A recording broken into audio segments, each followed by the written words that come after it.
అందరికీ వినాయక చవితి శుభాకాంక్షలు. First of all let's decorate for Ganesh Chaturthi at home. మీలో ఎంతమంది గణేషుని ఇంట్లో పెట్టుకుంటారు? ఈసారి మా ఫ్రెండ్స్ తో కలిసి గణేషుని ఇంట్లో పెట్టుకుంటున్నాం. ఎట్లా డెకరేట్ చేసినాం అనేది చూసేయండి. పెద్దగా హంగామా లేకుండా ఇంట్లో అవైలబుల్ గా ఉండే వాటితో నేచురల్ గా బయట దొరికే లీవ్స్ అండ్ ఫ్లవర్స్ తో డెకరేట్ చేయాలని అనుకున్నాం. ఫస్ట్ ఆఫ్ ఆల్ గణేశుడి మండపం కోసం మేము ర్యాక్ కోసం తీసుకున్న ఈ పైప్స్ అవైలబుల్ గా ఉంటే ఇలా పందిర్ లాగా సెట్ చేసినాం. మనందరికీ అవైలబుల్ గా ఉండే చెట్ల కొమ్మల్ని చిన్న చిన్నవి తీసుకొచ్చి ఇలా చిన్న టేప్ తో సెట్ చేసేసినాం. ఈ ఫ్లవర్స్ చూసాక మీకు అర్థమైపోయి ఉంటది మనందరికీ అవైలబుల్ గా ఉండే చెట్టే ఇది. బట్ ముళ్ళులు ఉంటాయండి, జాగ్రత్త.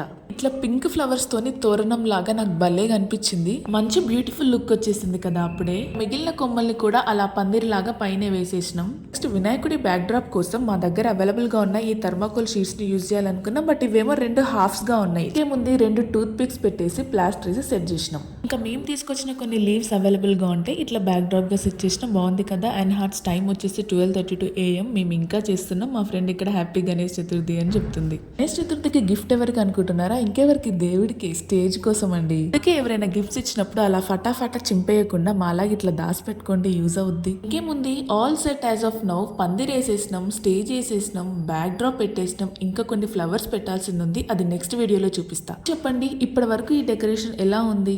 మాకున్న టైంలో ఎంతవరకు చేయగలమో చేసేసినాం. మా ఫ్రెండ్కి ఇక నిద్ర వచ్చేస్తుంది, నన్ను కొట్టేలాగుంది. 1 అవుతుంది టైం. నెక్స్ట్ వీడియోలో కలుద్దాం.